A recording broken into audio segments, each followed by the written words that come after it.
여러분 안녕하세요. 이 박사입니다. 요즘 중국에서는 이렇게 폭언으로 서로 인사를 하는 일이 늘어나고 있다고 합니다. 이번 질병 사태를 맞이해서 신체적인 접촉을 하지 않고 중국의 전통 방식으로 인사한다는 그런 취지인 것 같습니다. 이번 양회는 그 어느 때보다도 어둡고 무거운 분위기에서 시작이 되었습니다. 양회의 개막식이 있었던 날 오후 3시에 개막식이 있었는데요. 한 30분쯤 지나서 베이징의 하늘이 어두워지기 시작하더니 밤처럼 캄캄해지고 비가 내리기 시작했습니다. 그래서 저는 그때 마침 운전 중이었는데 야, 이거 사람들이 또 이걸 놓고 하늘의 뜻이니 뭐니 하겠구나 이렇게 생각을 했었습니다. 아니나 다를까 여러 중화권 매체들이 이것은 하늘이 내리는 계시다라는 이런 의미의 내용들을 올리는 것을 볼 수가 있었습니다. 이렇게 반중 인사들 입장에서는 민심 또는 천심이 나타난 징조 뭐 이렇게 해석을 하고 있지만 지금 정작 대륙 사람들은 지금 그런 이야기에 신경 쓸 정도로 지금 마음의 여유가 있어 보이지 않습니다. 사실 이번 양회는 중국뿐만 아니라 전 세계가 지켜볼 만한 이슈가 여러 가지 있었죠. 저는 그런 이슈들 가운데에서도 가장 중요한 것이 다음 6가지일 것이라고 생각을 합니다. 첫째, 이번 질병의 상황과 향후 대처 방안. 둘째, 무역전을 넘어서 군사적 긴장이 고조돼 가고 있는 미국과의 관계를 어떻게 가져갈 것인가. 셋째, 뚜렷한 반중 독립 노선을 내세워서 절대적인 지지를 받아서 민진당의 차이잉원 총통의 제2기 집권이 시작됐는데 타이완에 대해서는 어떻게 대처할 것인가. 넷째, 장기화되고 있는 홍콩 민중들의 반중운동, 이 홍콩에 대해서는 어떻게 대처할 것인가. 그리고 미중 무역전이라든가 질병 사태로 인해서 끝없는 추락을 하고 있는 경제에 대해서 어떤 대책을 내놓을 것인가. 그리고 마지막으로 언제나 그들의 최대 이슈 인사, 이렇게 모두 6가지가 제가 생각할 때는 가장 사람들이 관심을 가지는 이슈인 것 같습니다. 오늘은 그 중에서도 경제, 이 항목에 대해서 말씀을 드리려고 하고요. 다른 이슈들에 대해서는 별도의 동영상을 만들어서 여러분들께 해설해 보도록 하겠습니다. 우리가 중국의 경제 정책을 바라볼 때 언제나 이 양회에서 나타나는 총리의 정부 업무 보고를 중요하게 생각합니다. 왜냐하면 가장 시사점이 크고 함축적이기 때문이죠. 이번에도 리커창 총리가 정부의 실적과 향후 계획을 보고를 했는데 최초로 구체적인 GDP 성장 목표를 밝히지 않은 것이 전 세계적인 화제가 되었죠. 그렇지만 이번 양회에서 아마도 GDP 성장 목표를 발표하지 못할 것이다, 이런 관측이 전문가들 사이에서는 이미 있어 왔습니다. GDP 성장 수치가 낮으면 국민들에게 자랑스럽게 내놓기가 어렵고 GDP 성장률 목표가 낮으면 국민들이 실망할 것이기 때문이죠. 현재 중국 경제의 상황은 상당히 심각하다고 모두들 보고 있는데 사실 심각한 것은 알고 있고 그 심각한 정도가 어느 정도냐, 이것이 궁금하죠. 또 그것이 어느 정도냐를 판단하기 위해서는 그리고 어떤 대책을 내놓는가를 보고 그 엄중한 정도를 판단할 수 있기도 할 것입니다. 아무튼 이번에도 리커창 총리는 료온 정책을 이야기하긴 했지만 어디까지나 그 무게중심은 료바오에 두었습니다. 그것은 중국의 경제가 지금 상당히 심각하다는 것을 이미 시사하고 있습니다. 금년 1, 4분기의 숫자들을 보면 수출입 규모가 6조 5,700억 위안, 작년 대비 6.4% 감소했죠. 국내 소비도 1, 4분기 국민 평균 지출이 5,082위안, 8.2% 감소를 했습니다. 반면에 돼지고기 가격의 폭등을 포함해서 물가가 오르고 있기 때문에 자칫하면 물가 상승률보다도 GDP 성장 목표가 낮게 나타날 수도 있는 것이죠. 이래저래 중국 정부로서는 금년도의 GDP 성장 목표를 제시하는 것은 어려웠을 것입니다. 돌이켜 생각을 해보면 양회가 열리고 총리가 그 양회에서 정부의 업무 보고를 하는 순간은 가장 중국이 희망차고 가장 중국이 빛나는 순간이기도 하죠. 전 세계에 유례가 없는 고도 성장, 그리고 한 발 한 발 확고하게 달성되어가는 국가 개조 계획, 그리고 이것을 보는 중국의 인민들은 가슴이 벅차하고 이랬었죠. 그런데 금년은 분위기가 많이 다릅니다. 이미 이번 정부 업무 보고안 자체를 작성하는 과정에 있어서 많은 이견이 나왔다는 소문이 나와 있고 이슈가 되는 내용들은 다뤄지지 않거나 축소될 거라는 전망들이 또 많이 나왔었습니다. 이런 상황에서 리커창 총리는 경제 성장 목표를 제시하지 않음에도 불구하고 대규모 금융 정책을 펼칠 것을 선포를 했습니다. 그리고 이 재원에는 중앙정부가 적자 재정을 편성하고 그리고 특별 국채를 발행하고 지방정부의 프로젝트 채권 발행을 통해서 이렇게 조달을 하는데 그 규모가 3조 6천억 위안 정도라고 합니다. 다시 말해서 중국 정부는 금년도에 우리 한국 돈으로는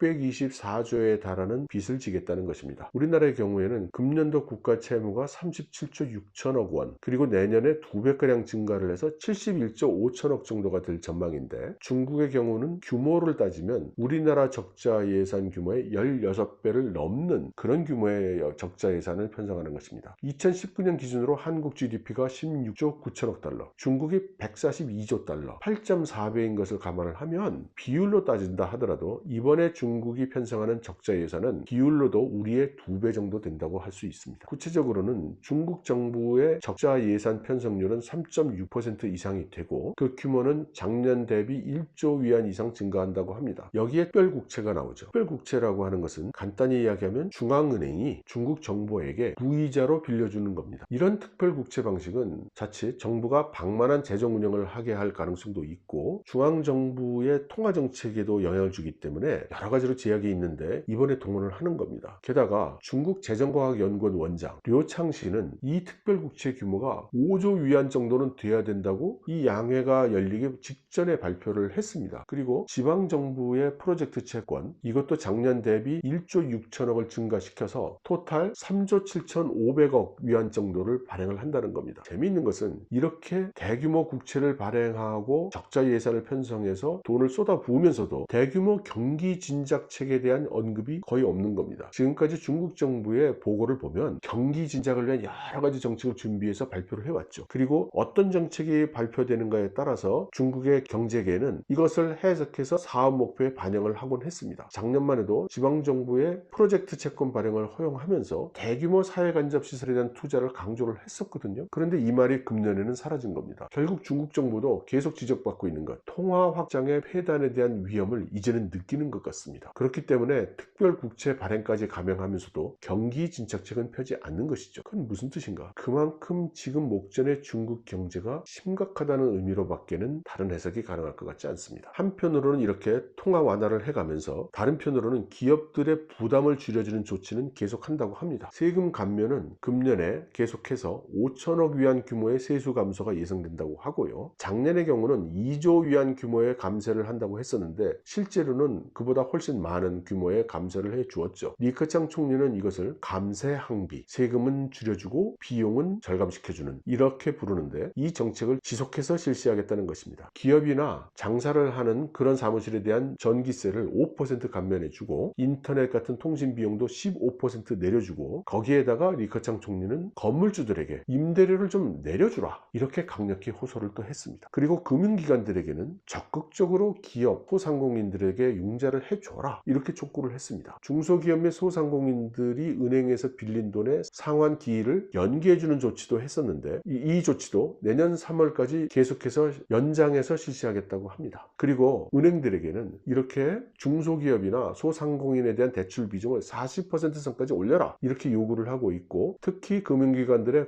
콩주안 이것을 경고했습니다. 콩주안이라는 것은 정부가 이렇게 소상공인들한테 대출을 해주라고 하면은 정말로 대출을 해주는 게 아니라 기존에 있던 대출을 새 대출로 갈아타게 만들고서는 이것을 신규로 중소기업이나 소상공인들에게 대출을 해준 것처럼 이렇게 보고하는 걸 말합니다. 리커창 총리는 금융기관들을 보고 융자를 받는 기업이나 소상공인들과 공존 공영을 해야지 합리적인 이자를 받아라 이렇게 또 강조를 했습니다. 이렇게 말씀을 드리다 보니 리커창 총리의 애로사항에 대해서 자꾸 공감대가 형성이 되네요. 아무튼 이렇게 금년 한 해 동안 기업, 소상공인들에게 제공하게 되는 비용 절감의 규모가 추정해 볼 때 대략 2조 5천억 위안 정도가 될 것이라고 합니다. 그리고 줄곧 리커창 총리가 걱정해온 취업 문제 여기에 대해서는 금년 내년 2년 사이에 직업훈련을 연인원 3,500만 명 이상을 하겠다고 합니다. 그리고 금년 대학 졸업생 874만 명의 취업을 위해서는 대학 그리고 각 지방정부가 노력해 줄 것을 당부를 했습니다. 리커창 총리는 1000가지 방책과 100가지 계략으로 취업을 확대하고 안정화시켜야 된다고 말하고 있죠. 슬픈 이야기이지만 구체적인 뾰족한 방책이 없어 보입니다. 그리고는 리커창 총리는 다시 한번 방관후 관료의 입장이 아니라 민간의 입장에서 민간의 시각에서 좀 일을 해달라라는 것을 강조를 하고 중소기업과 소상공인들에 대한 지방정부들의 배려와 지원을 다시 한번 강조하고 있습니다. 다음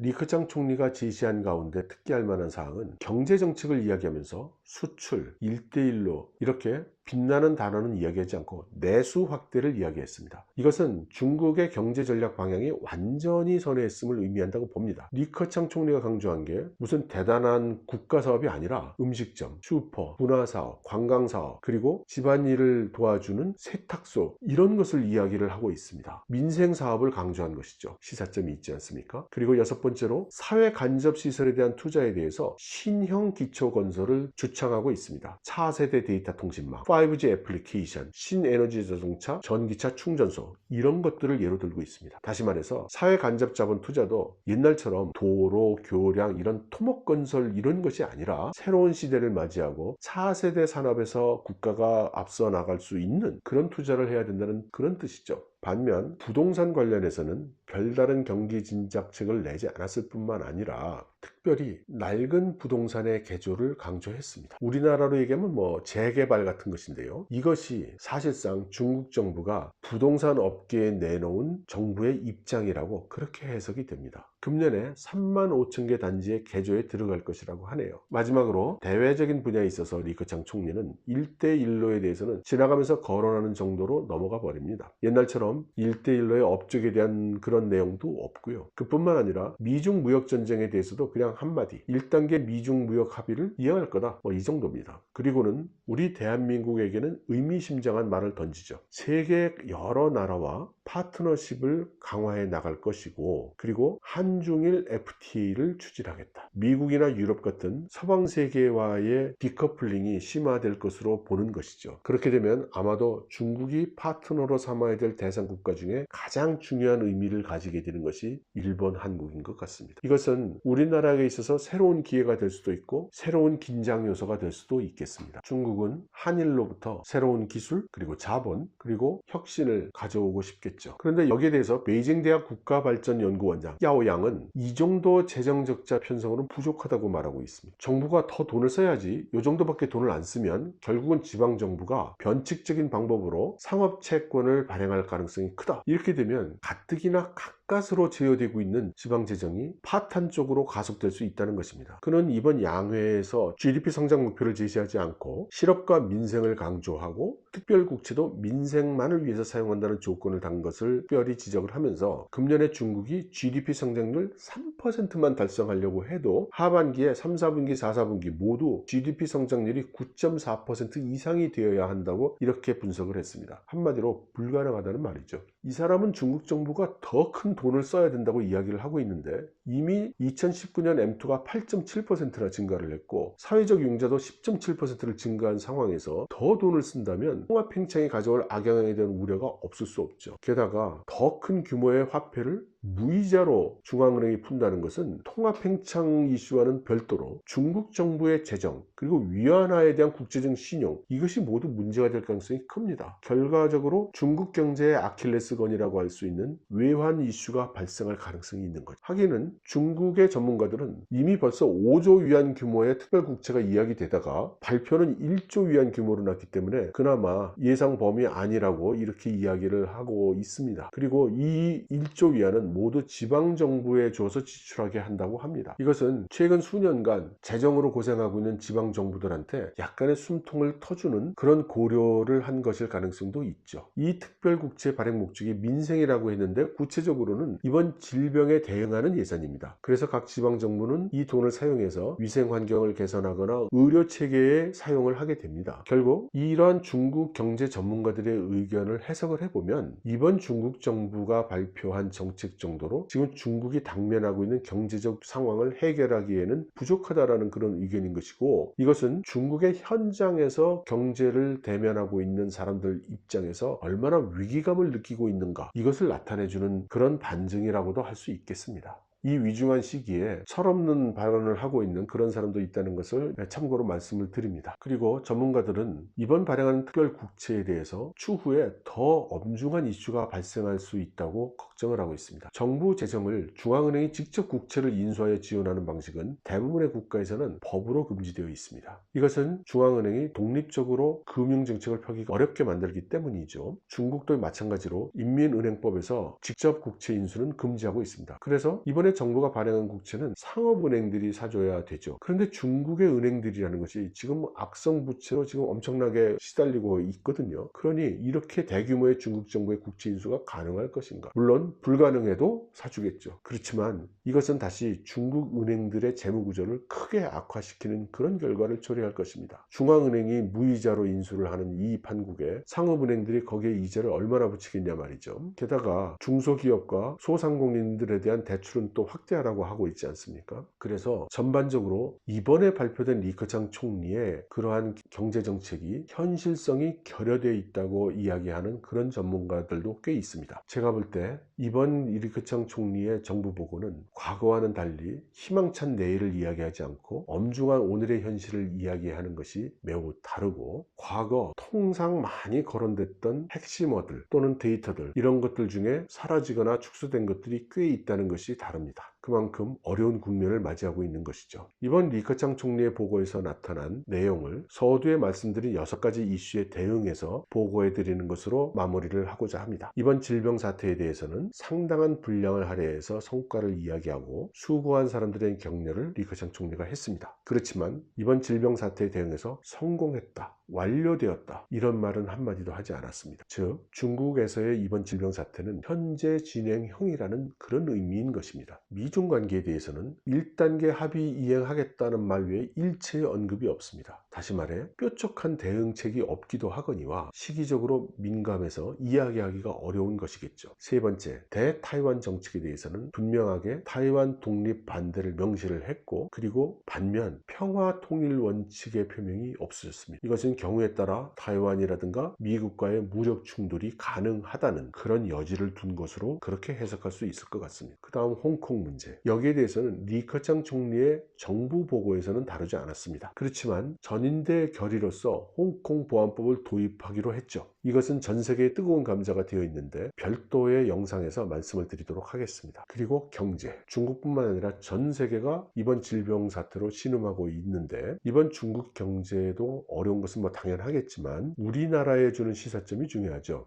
리커창 총리가 이야기하고 있는 내용을 볼 때, 그리고 그 언조를 볼 때에는 아무래도 내수 중심으로 가게 될 것 같습니다. 그래서 중국을 단순히 생산기지로 활용하고 있는 우리 기업이 있다면, 그리고 아직도 공장을 있다면 더 늦기 전에 이제는 공장 이전을 해야 될 시점이 아닌가, 이런 생각이 듭니다. 반대로 중국의 내수 시장을 지향하고 있는 우리 기업이라면 이제부터는 중국 정부가 최소한 우리 기업에 대해서 더 불리한 정책은 해오지 않고 가능하다면 더 우호적인 정책을 취할 가능성이 높다고 봅니다. 단지 만일 종목이 하이테크 종목이라면 이제부터는 중국 정부보다는 미국 정부를 걱정해야 되는 이런 상황에 왔다고 하겠죠. 그리고 마지막으로 우리에게는 사실 관심이 별로 없지만 그 사람들에게는 가장 관심일 인사에 대해서 말씀을 드리겠습니다. 일반적으로 양회가 열릴 때가 되면 그 직전, 그리고 그 중간, 그리고 직후 큰 인사 변동이 발표되는 경우가 많습니다. 그런데 이번에는 이러한 인사 발표가 거의 없습니다. 단지 특기할 만한 사항이라면 2가지 정도인데요. 하나는 이제 완전히 밀려났다는 그런 소문이 많았던 왕치산이 이번 양회에 참석을 해서 굳건한 면모를 보였다는 것이고요. 다른 하나는